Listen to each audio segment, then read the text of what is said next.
So this so this is the second part of mole concept, class 10th ICSC. Today we will proceed further. Previous class we had discussed in the previous class we had discussed about one mole. If anybody is knowing, can anyone tell? If not so, then I will proceed. One dozen will refer to 12 unit होगा. उसी तरह से one century अगर बोल दें तो क्या होता है? 100 ईयर्स. 100 100 व्हाट डिड आई से? वन सेंचुरी में कितना हो जाएगा? 100 ईयर्स हो जाएगा. अब ये 100 रन्स भी हो सकता है, मतलब 100 कुछ भी चीज जो 100 के लेवल का होगा उसको हम लोग काउंट आउट कर सकते हैं. 100 ईयर्स भी हो सकता है, 100 रन्स भी हो सकता है. जैसे बैट्समैन क्रिकेट में स्कोर करता है 100 रन्स तो हम लोग बोलते हैं वन सेंचुरी कंप्लीट हो गया होगा. उसी तरह से अगर मॉलिक्यूलर लेवल पर चले जाए तो बताओ चीजें कम ही स्पेस में क्या होगा? बहुत सारा क्वांटिटी ऑक्युपाई करेगा स्पेस में. छोटे से स्पेस में बहुत ही ज्यादा क्वांटिटी ऑक्युपाई करेगा. अगर एटम्स के बारे में बात कर लें या किसी भी चीज के बारे में बात कर लें तो बताओ एक छोटे से लिमिटेड स्पेस में बहुत ही ज्यादा क्वांटिटी ऑक्युपाई कर सकता है स्पेस. इस उस स्पेस में बहुत ही ज्यादा क्वांटिटी ऑफ एटम, आयंस या फिर मॉलिक्यूल एग्जिस्ट कर सकता है. तो इस पैरामीटर के ऊपर जब वर्क करा सर एवोगैड्रो ने, तो उन्होंने एक पैरामीटर को डिफाइन करा जिसको हम लोग बोलते हैं मोल. अब one mole will refer to 6.022 into 10⁻23. अब जैसे वन डजन में 12 यूनिट में कुछ भी हो सकता है ना, एप्पल, बनाना, कॉपी, पेंसिल, एनीथिंग. उसी तरह से अगर हम लोग बोल दें जैसे one pair of one pair में 2 यूनिट हो सकता है. सबसे स्मॉलेस्ट तो इसी को हम लोग बोलते हैं one pair of shoes, one pair of shirt. One dozen में 12 यूनिट आ गया ना. वन सेंचुरी में 100 आ गया.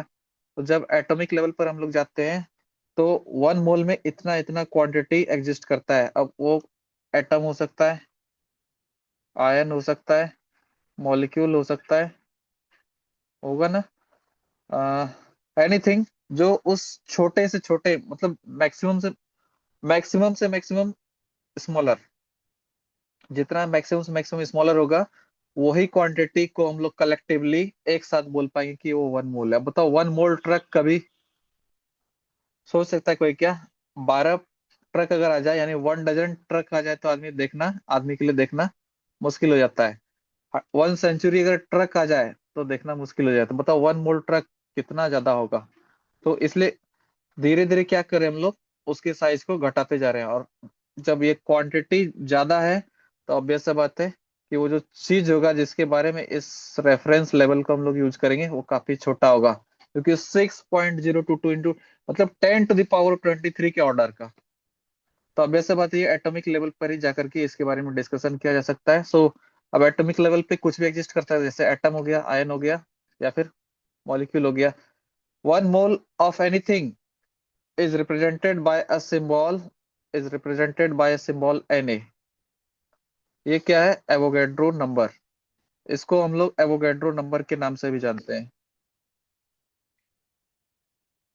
एवोगैड्रो नंबर होगा, एवोगैड्रो नंबर के नाम से जानते हैं, जिसका वैल्यू होता है 6.022 into 10⁻23. Now will proceed further. Sir Amedeo Avogadro had suggested that equal volume of all the gases equal volume of all gases under similar condition of temperature, मतलब टेम्परेचर भी फिक्स हो और प्रेशर भी constant अगर हो उस particular moment में, they will contain equal number of molecules.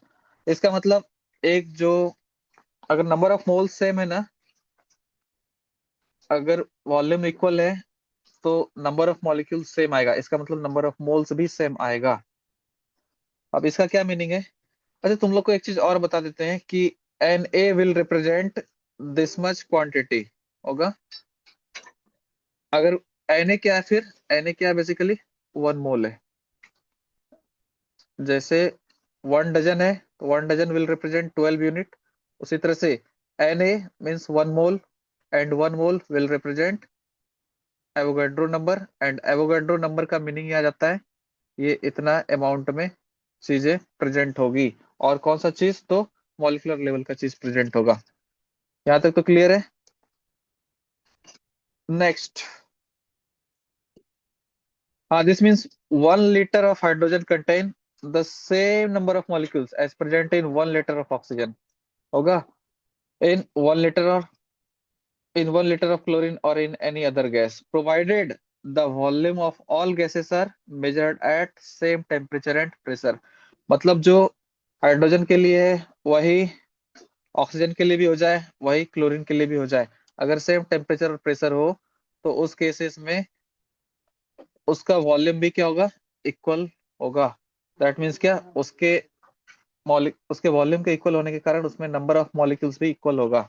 मतलब जितना नंबर ऑफ मॉलिक्यूल्स ऑक्सीजन का होगा उतना ही नंबर ऑफ मॉलिक्यूल्स हाइड्रोजन का होगा, उतना ही नंबर ऑफ मॉलिक्यूल्स क्लोरीन का होगा, provided by the condition that if and only if the temperature as well as pressure remains same for all the three gases.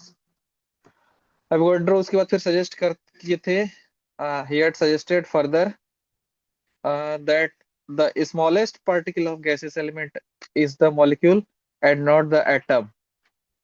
It may contain one, two or more atom. और जितना number of atoms होगा उसको हम लोग बोलते हैं उसका atomicity. You better know that's what we call atomicity. अब atomicity में जैसे जैसे क्या हो सकता है, एटॉमिसिटी बोल दे तो ये तो तुम लोग को पता होना चाहिए था। एटॉमिसिटी क्या होता है, अगर सिर्फ और सिर्फ हम बोल दें Na सोडियम होगा, Li लिथियम होगा, कार्बन, पोटासियम, सब के नीचे बताओ कितना है, सबस्क्रिप्ट में कितना दिख रहा है, यहाँ भी वन है, यहाँ भी वन है, यहाँ भी वन है, यहाँ भी वन है। इसका मतलब this all are simply mono atomic. Everybody know this is mono atomic. Got it? This is monoatomic. Similarly, if I write here about diatomic, तो diatomic कैसा होगा? They will simply contain like O2, Cl2 होगा, N2, ये बच्चा वाला चीज है जो हम कर रहे हैं हमको लगता है। O2, Cl2, N2, this all are diatomic. Triatomic में बताओ कैसा होगा? इसमें नंबर ऑफ एटम्स क्या हो जाएगा? 3। एग्जाम्पल सबसे बेस्ट है ओजोन, CO2, NO2, N2O होगा, H2O. These all are H2O in gaseous form. So these all are triatomic. So atomicity will refer to how many number of atoms are there in a particular molecule. तो ये हमको नहीं लगता है करना चाहिए क्या? Atomicity you must have understood होगा, the number of atoms in a molecule of an element is what we call its atomicity. Got it or not? Next comes, what has happened here? Wait for a while.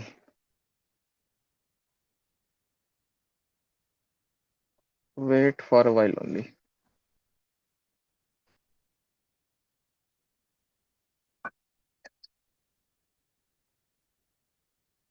What has happened here? Done.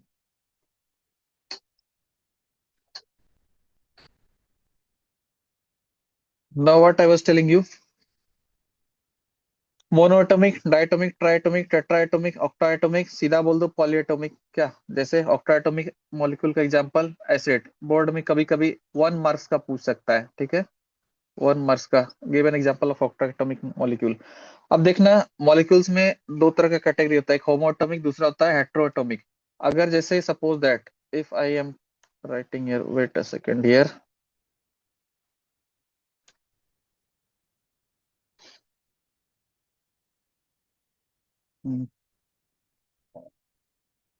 if simply I write here what I was discussing, homo and hetero.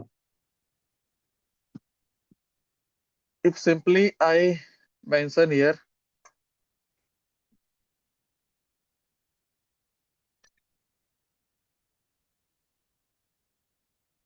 homoatomic end,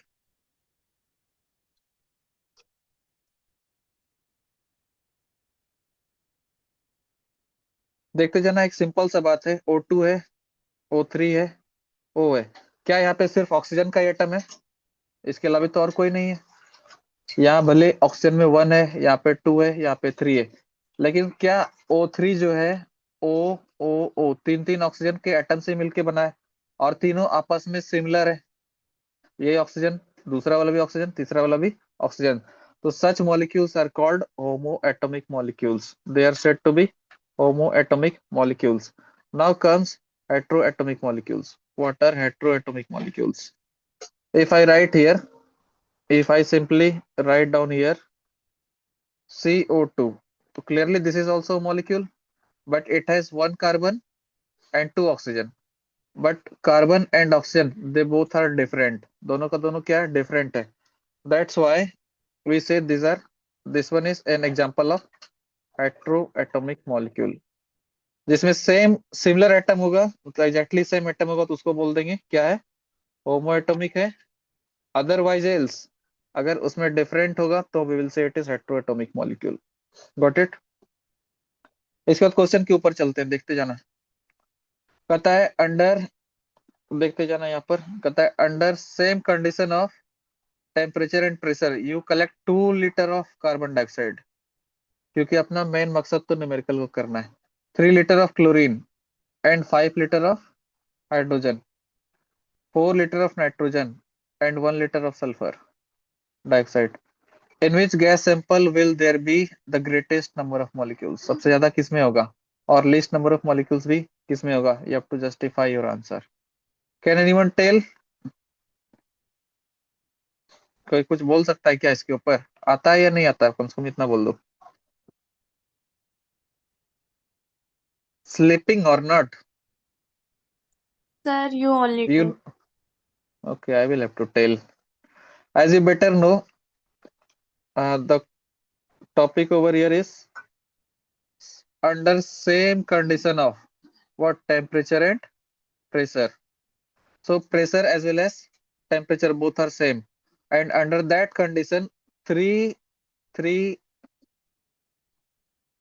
elements were observed and they were collected. First one was 2 liter of carbon dioxide, got it? 3 liter of chlorine, and thereafter 5 liter of 3 liter of chlorine, and thereafter 5 liter of hydrogen, and 4 liter of nitrogen. But all of them are collected under same condition of temperature and pressure. Then what will happen? You say, as equal volume of all gases are similar, just which one, which law suggests this one? Avogadro law, that equal volume of gases under similar condition of temperature and pressure will contain the same number of molecules. So under the same condition of temperature and pressure, if volume of gas is decreased, the number of molecules will also decrease. If volume of the gas is decreased, then the number of molecules will also decrease. अब बताओ किसमें सबसे volume कम है? सबसे कम किसमें है? कम से कम ये तो कोई बता सकता है। ये दिख रहा है, ये 1। तो ऑब्वियस सा बात है, लीस्ट नंबर ऑफ मॉलिक्यूल्स किसमें होगा? बोलो किसमें होगा? SO2। सबसे देखो ना, सबसे लीस्ट कौन है? सबसे लीस्ट कौन है? ये 1। और 1 किसका है? SO2 का। 1 is that of SO2, sulphur dioxide का लीस्ट नंबर ऑफ वॉल्यूम है, और वो कितना है? 1 लीटर। तो ऑब्वियस सा बात है, इसमें नंबर ऑफ मॉलिक्यूल्स क्या होगा? इसमें नंबर ऑफ मॉलिक्यूल्स लेस होगा। और सबसे ज्यादा वॉल्यूम किसमें है बताओ तो?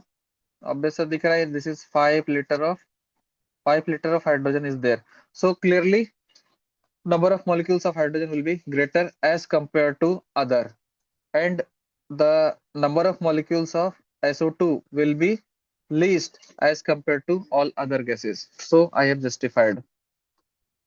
Next comes, if 50 cc of a gas A contains Y molecules, so how many molecules of gas B will be present in 25 cc of B under same condition? वापस से देखो, under same condition is there, that means यहाँ पे same condition किसको justify करेगा? Under same temperature and pressure को justify करेगा। तो ऑब्वियस बात है, now you can easily analyse that if same temperature and pressure are there, तो obviously the number of molecules will also be same. But in the first case 50 cc of gas is taken, और दूसरे case में क्या हुआ है, gas B का 25 cc gas लिया गया है। इसका मतलब वॉल्यूम घट गया ना, वॉल्यूम हाफ हो गया ना, हाँ या ना?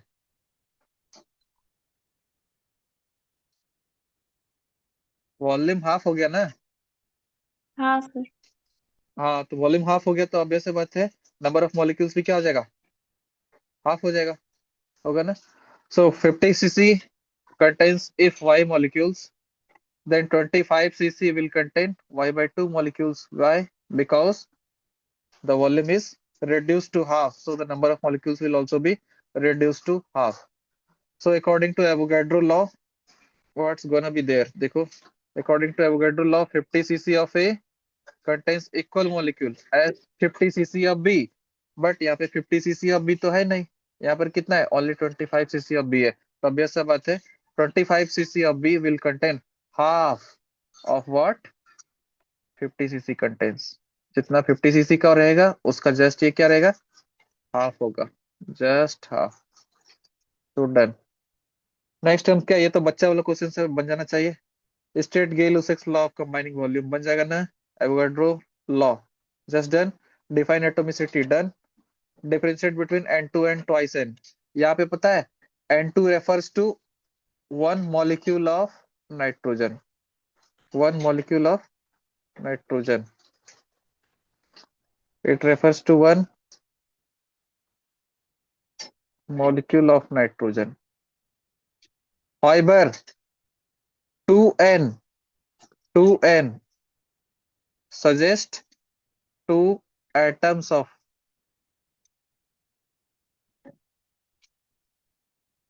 nitrogen। यहाँ पर वन मोल इसको बोला जा सकता है, बट इसको वन मोल नहीं बोल सकते। One mole of N2 can be supposed to be there, but if we say twice N, then clearly you can't say that it is one mole। ये तो बन जाएगा ना, explain why the number of atoms in a certain volume of hydrogen is twice that of the atom in the same volume of helium at the same temperature and pressure।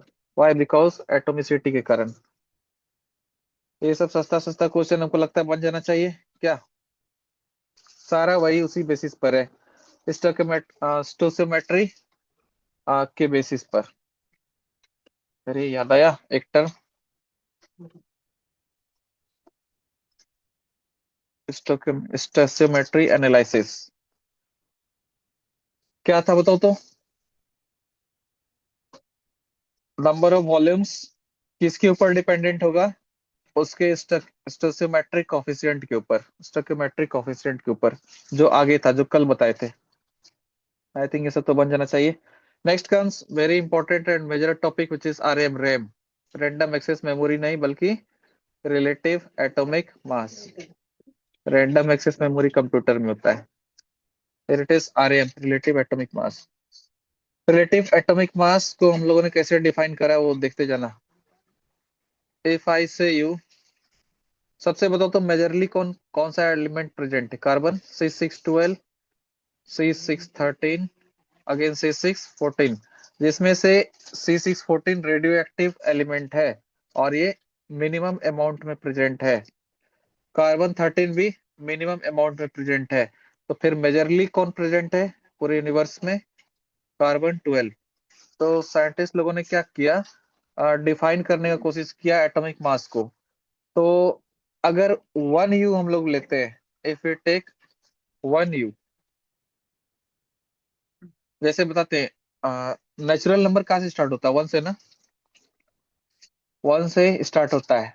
लेकिन अगर अपने पास 20 available हो तो 20 के term में हम लोग one को कैसे लिख सकते हैं बताओ तो।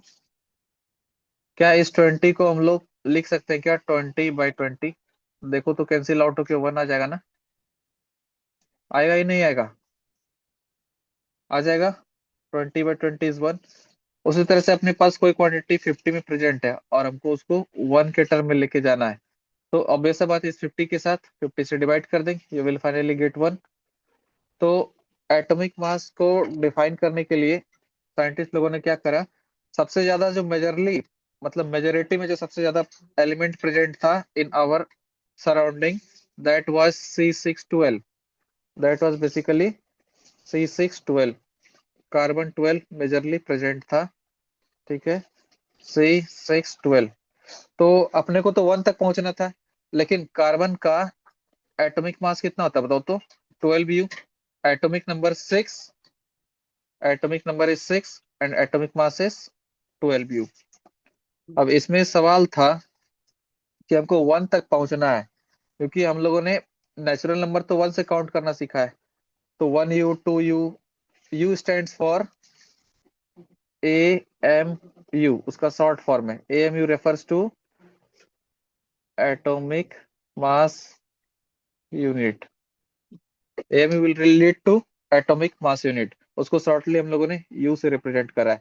जैसे किलोग्राम क्या है, जैसे शुगर को मेजर करना हो तो we will use the unit kilogram. उसी तरह से एक चींटी के अगर वेट को मेजर करना है तो हम लोग किसका यूज करेंगे? मिलीग्राम। होगा ना? अगर एक इस पेंसिल का वेट को मेजर करना है तो हम लोग किसका यूज करेंगे?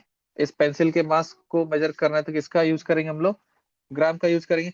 उसी तरह से एटॉमिक लेवल पर अगर चले जाए तो एटम्स के अगर वेट को मेजर करने का बारी आया तो उसमें एक स्पेशल यूनिट को डिफाइन करा गया जिसको हम लोग बोलते हैं यू। ठीक है, it is what basically atomic mass unit. लेकिन नेचुरली तो हम लोग 1 से स्टार्ट करते हैं काउंट करना। और सबसे ज्यादा मेजोरिटी में ऑल ओवर यूनिवर्स में जो प्रेजेंट है एलिमेंट, दैट इज C612। तो सोचा गया इसका एटॉमिक मास तो 12 होता है। तो 1 तक अगर पहुंचना है तो हम लोग 1U को कैसे डिफाइन करेंगे? तो बताओ, जैसे यहाँ पे 20 से हमको 1 में जाना था तो क्या किए? 20/20 कर दिए। उसी तरह से 12 से 1 में जाना है तो हम लोग क्या कर देंगे? 1/12 कर देंगे। 1/12 ऑफ 12। और ये 12 किसका था बेसिकली? C612 का। That's why atomic mass is defined as 1 AMU is defined as 1 AMU of mass is defined as that much mass as much as 1/12 of C12 atom will contain। 1 AMU उतना ही मास होगा जितना कि 1/12 part of carbon 12 atom का मास होगा। पहले बताओ, carbon 12 का atom का मास कितना? 12U। ऑब्वियस है, मतलब 12U। चलो यहाँ पर लिख देते हैं, दिस इज 12U। ठीक है, लेकिन हमको तो चाहिए 1। तो इसको क्या कर दें? इसको 12 से डिवाइड कर देते हैं ना, तो 1 में आ जाएगा। अब क्या, इस 12 को डिवाइड करने का मतलब है 12U को 1/12 से मल्टीप्लाई करना। ये तो एक्सप्रेशन तो सेम है ना। बाय 12 लिख दो, दैट मीन्स यहाँ कुछ नहीं तो 1 है। और इस 1/12 को अलग कर दो, वही काम किया, 1/12 को अलग कर दिया। और ये जो 12U है, ये 12U को यहाँ पर ऑलरेडी रिटर्न है। ठीक है, अब ये 12U कहाँ से आया? ये 12U तो था मास किसका? कार्बन 12 एटम का। इसलिए हम लोग लिखते हैं 1/12 ऑफ C612 एलिमेंट, यानी कार्बन 12 एटम का 1/12 पार्ट ऑफ C612 एटम का जो मास होगा, that is defined by 1 AMU।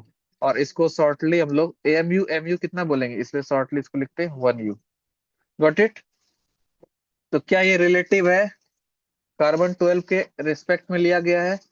तो it is sometimes also termed as RAM, यानी relative atomic mass. I hope you have got the conception of relative atomic mass. Got it? So it is what basically the relative atomic mass or atomic weight of an element is the number of times one atom the element is heavier than 1/12 times of the mass of carbon 12 atom. ये तो अभी just किए। ठीक है, तो relative atomic mass को कैसे हम लोग डिफाइन कर सकते हैं? Mass of 1 atom of that element. और उसको डिफाइन कर दो, डिवाइड कर दो किससे? उतना मास जो कि 1 कार्बन का 1/12 ऑफ कार्बन 12 एटम का मास होगा। अब इसको भी समझाते हैं ये क्या है बेसिकली। देखते जाना, हम सिंपल सा क्वेश्चन पूछ रहे हैं। अगर हम लोग को पता है कि हीलियम का मास 4U है। ठीक है, क्या बोले? हीलियम का मास 4U है। तो ये 4U कहाँ से आया? क्या इसको बोल सकते हैं 4 × 1U? होगा ना? और एक चीज और बताते हैं, 4 ये 1U क्या है? Is it 1/12 of C12 atom, C612 atom? होगा ना? ये अब बताओ हमको कि ये 4 क्या है? Mass of 1 atom of helium.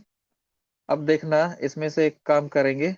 ये जो क्वांटिटी है, ये लगता है तुमको कि ये डिनोमिनेटर में दिख रहा है 1/12 ऑफ C612 एटम, होगा ना? क्योंकि 4 × 1 4, ये तो डिवाइडेड बाय में चले गया, इसलिए mass of one atom of element divided by 1/12 of the mass of C12 atom. This is relative atomic mass. और याद रखना, relative atomic mass has no unit, because mass of that particular atom will also be in U. ये 1/12 है, मतलब one से comparison कर रहे हैं। ये बेसिकली रिलेटिव एटॉमिक मास का मकसद यही होता है कि यूनिट को हटा करके बस देखना। ठीक है। अरे देखो ना, 6 है, 6 के नीचे कुछ नहीं तो 1 है ना।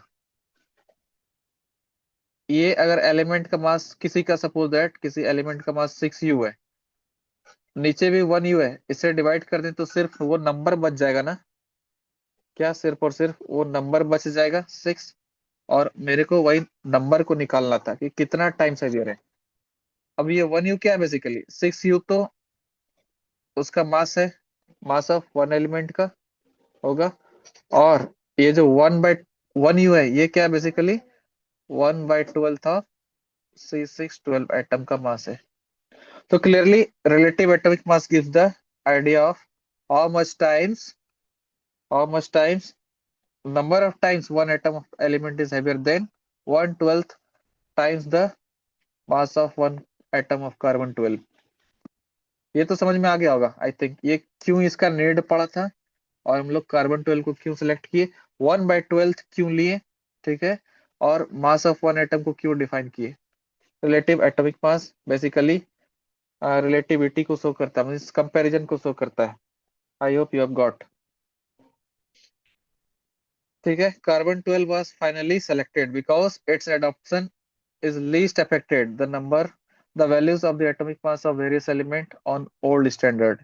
एक तो मेजोरिटी में प्रेजेंट है, दूसरा इसमें कुछ खास इफेक्ट नहीं देखा गया था। नाउ वी विल मूव, अब चलते हैं इसके ऊपर। Atomic mass unit AMU is defined as 1/12 the mass of carbon 12 atom. ये तो अभी जस्ट की। इसके बाद आता है फ्रैक्शनल एटॉमिक मास। कुछ कुछ ऐसा एलिमेंट था, ऐसे तो हम लोग बोलते हैं जनरली कि mass number should be in complete whole number ratio, complete whole number. But कुछ ऐसा एलिमेंट भी था जो आइसोटोपिक नेचर का था, कहने का मतलब आइसोटोप्स के फॉर्मेट में एग्जिस्ट करता था। तो वैसे वैसे एलिमेंट को कभी कभी देखा गया है कि उसका एटॉमिक मास डेसिमल में आ जाता है, यानी पॉइंट में आ जाता है, यानी फ्रैक्शन में आ जाता है। तो उसका कुछ एग्जांपल है, जैसे suppose that your chlorine is there, copper is there. Copper का हालांकि आइसोटोप्स तो है नहीं, बट क्लोरीन का आइसोटोप्स है। तो उसका हम लोग जो एटॉमिक मास है वो एवरेज एटॉमिक मास को कंसिडर करके चलते हैं।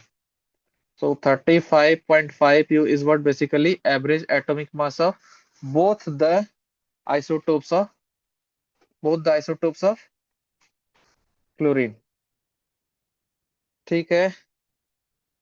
Now you have understood. इसके बाद आता है relative molecular mass RMM, relative molecular mass, दूसरा नाम है मॉलिक्यूलर वेट। इसको कैलकुलेट करने का तरीका बस सिंपल सा बात है, इसमें क्या यूनिट होगा, क्या कोई नहीं होगा। और simply what we will do here, अगर मॉलिक्यूलर दूसरा तरीका, अगर सिर्फ और सिर्फ कभी कभी एग्जाम में चतुराई करता है थोड़ा सा, कि मॉलिक्यूलर मास दे दिया रहेगा और पूछेगा रिलेटिव मॉलिक्यूलर मास, कुछ मत करना। उसका जो यूनिट है, सपोज दैट किसी कंपाउंड में 98U मॉलिक्यूलर मास गिवन है, molecular mass is given which is 98U, and you are asked to find relative molecular mass। कुछ मत करना, ये जो नंबर दिख रहा है ना, दिस इज योर RMM। क्योंकि अभी थोड़ा देर पहले थे बोले थे कि रिलेटिव एटॉमिक मास ले लो या फिर रिलेटिव मॉलिक्यूलर मास ले लो, बस उसमें यूनिट नहीं होता है। यूनिट क्यों नहीं होता है? क्योंकि हम लोग कंपैरिजन करते हैं। ठीक है, किसके साथ कंपैरिजन करते हैं? तो उस मास का जो कि 1U है। और 1U को कैसे हम लोगों ने डिफाइन करा है? कार्बन मेजोरिटी में प्रेजेंट था, तो C612 को सिलेक्ट किया गया था। C612 का एटॉमिक मास दिख रहा था क्या है, कि 12 है। अब 12 से 1 में कैसे पहुंचा जाए, तो सीधा सा बात है, 12 को 12U को 1/12 से डिवाइड कर दो, तो you will finally get here 1U। अब ये 1/12 तो कर दिए, ये 12U बेसिकली किसका मास है? 12U किसका मास है? तो कार्बन 12 का मास है, इसलिए इस कंसिडरेशन को फॉलो किया गया था। So you have got this one. Next comes, ये तो बन जाना चाहिए क्या, कैलकुलेट द मॉलिक्यूलर मास। अब देखो तो ये आ चुका है, दिखा ना, ये 98 is simply the relative molecular mass of sulphuric acid. बस इसमें यूनिट नहीं होता है। Molecular mass of H2SO4 is 98 mu. So one molecule of H2O is 98 times as heavy as 1/12 the mass of carbon 12 atom is. I hope ये बच्चा वाला question है, I think बन जाना चाहिए। ठीक है, कहता है calculate the molecular mass of और molecular weight of the following compounds. CuSO4 into 5H2, इसको हम लोग बताओ किस क्रिस्टल के नाम से जानते हैं, बताओ कौन सा विट्रियल के नाम से जानते हैं, कोई बता सकता है क्या? अभी आएगा बाबू बोर्ड एग्जाम में, सॉल्ट एनालिसिस, वहां सोना बैठ के। जल्दी बोलो, कौन सा विट्रियल के नाम से जाना जाता है? Copper sulphate pentahydrate. This is what basically, copper sulphate pentahydrate. With which name this is famous for? Anyone, anyone of you? Vitriol. या ब्लू विट्रियल, गुड। आसान सा है, निकाल सकते हैं। CuSO4 into 5H2, कुछ नहीं देखना। अब इसको कैलकुलेट करने के लिए देखना क्या करेंगे हम लोग। H2 is there, if you try to calculate, एक करके बस दिखा देते हैं। CuSO4 into 5H2। सिंपल सा बात है, अलग अलग एलिमेंट को करेंगे तो ज्यादा टाइमिंग लग जाएगा। सबसे पहले क्या करते हैं हम लोग, यहाँ पे वाटर ऑफ क्रिस्टलाइजेशन कितना है? 5H2, means 5 molecules of H2 are there attached to this copper sulfate। तो इसमें क्या करेंगे हम लोग, बेसिकली एनालाइज करके सबसे पहले इसके वैल्यू को पता करते हैं। मीन्स क्या, H2O का जो 1 मोल होगा उसका एटॉमिक मास पता करते हैं। तो बताओ तो कितना हो जाएगा, मॉलिक्यूलर मास पता करते हैं। तो one molecule of H2O will have mass how much? Obvious है बात है, ऑक्सीजन का कितना होगा? 16U, और दो हाइड्रोजन है तो 2U, दोनों को ऐड कर दो, finally you are getting 18U। तो one molecule of H2O will contain a mass of 18U। तो ऑब्वियस है बात है, this 5 molecules of H2 will contain 5 into 18, which will be finally 90U, होगा ना। कॉपर का एटॉमिक मास बोलना कितना? 63.5 होगा, दिस इज 63.5U, होगा ना। सल्फर का बताओ कितना होता है, कोई बता सकता है क्या? सल्फर का 32U, सल्फर का क्या होगा? 32U। और ऑक्सीजन का, ऑक्सीजन चूंकि 4 में है तो कितना हो जाएगा? 4 into 16U। क्या सबको कैलकुलेट करके ऐड कर लेंगे, होगा। इसका 63.5 आ गया, इसका आ गया तुम्हारा 63.5U प्लस इसका 16 4 जा will be 64U plus here again 5 molecules of H2O will have a mass of 90U। अब इसको एडिशन करना तो सबको आता है, जितना भी आएगा that much U will be the molecular mass of blue vitriol, that will be the mass of blue vitriol। Got it? I think ये बन जाना चाहिए, ये बन जाना चाहिए। आज का होमवर्क रहेगा, यहाँ तक ही करके रखना, ठीक है। Next day we will discuss gram atomic mass, ठीक है, and thereafter gram molecular mass. इसको आराम आराम से लेके चलेंगे क्योंकि ये हैवियर चैप्टर है। हैवियर हम तो नहीं बोलेंगे, बट मैक्सिमम लोग को लगता है दिस इज हैवियर, इसलिए एक एक कंसेप्शन को लेते हुए चलेंगे, ठीक है। Thereafter will proceed the numericals regarding mole concept next day, ठीक है। Okay, sir. Okay, okay, meet you next day in the next कल है ना सेशन। क्लास? कल है क्लास? यस, हाँ यस, कल भी है, कल भी है क्लास।